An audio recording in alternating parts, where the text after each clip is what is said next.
Good afternoon, Professor. This is John Latshaw. I will be providing a brief presentation on the emerging intelligence capabilities of the People's Republic of China. During this brief, I will discuss two key talking points. These talking points include the evolution of the intelligence capabilities of the structure of the People's Liberation Army Strategic Support Force. And the second talking point is going to discuss the cyber capabilities of the PRC.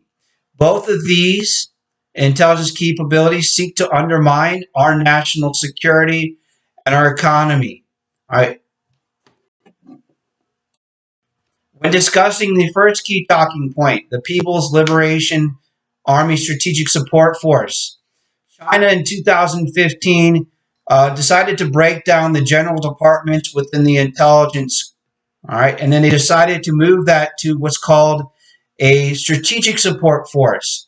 When they did this, they decided to pass the intelligence transformation of information to three PLAs, the second, the third, and the fourth. I'd like to discuss those three PLAs. The second PLA is responsible for managing the oversight of human intelligence and clandestine reporting. That information has the capacity to go back and forth to the MSS, all right, and back all the way up to Xi Jinping, and more importantly, support joint operations. That particular transfer of intelligence is also going to be seen within the third and the fourth PLA. Now, within the third PLA, we've noticed that they're transitioning SIGINT-based intelligence, which is going to be very important when monitoring our equipment, all right, during future operations, all right, during warfare. All right, and then the fourth PLA is shown the capacity to support technical-based operations and AI. Now, with AI, this is something new that's continuing to be improved within all nations. But one thing that's being noticed by our national intelligence community is that theirs far surpasses that of our country.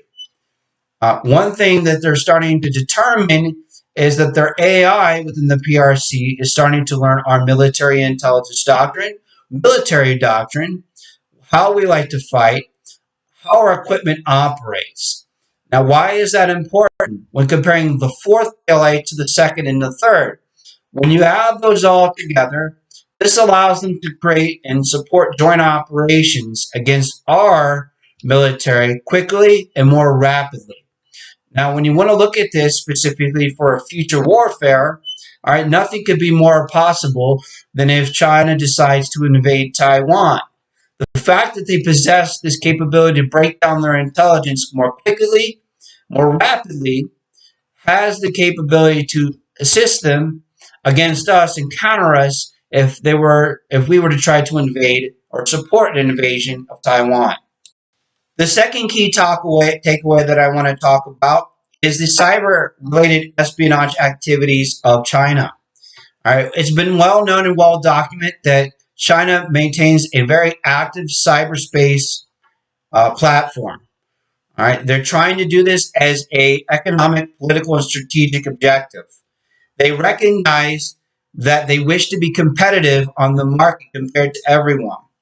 Now, when they do this, they use a lot of espionage and hacking platforms. One particular group that does this on behalf of the PRC is the APT-10. APT stands for Advanced Persistent Threats. All right. APT is known by many within the cyber community as Red Apollo. Red Apollo is nothing more than an espionage group. They like to do a combination of malware and spear phishing type of attacks. When they do these type of attacks, they're trying to engage a lot of different particular businesses and groups.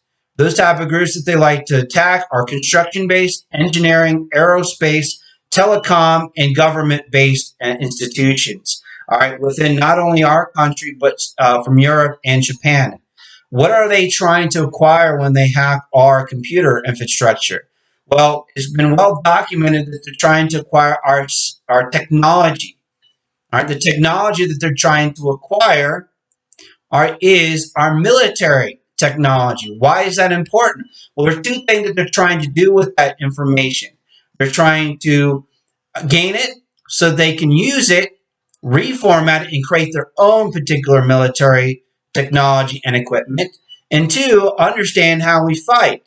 All right, and how we use that particular equipment. Now, why is this important? Let's go back to that first talking point when we try to talk about the AI capabilities. When they understand how we perform our fights with our equipment, from stealing it from AP10, the Red Apollo group, they can teach their AI. When they teach that AI, they can then use it in order to counter us if we were to happen to fight a war against China, thus making them potentially a far superior military. All right. So, when considering the force breakdown structure, the advancement of the AI capabilities of the People's Liberation Strategic Support Force, all right, and how they're acquiring that data from the cyber capabilities of the APT-10, this demonstrates that they can undermine our national security, acquire technology that can then potentially far surpass ours. Again, this is a strategic intelligence brief and understanding how the People's Republic of China is advancing as a country and its intelligence capabilities. If you have any questions, you're welcome to message me and contact me offline. Thank you.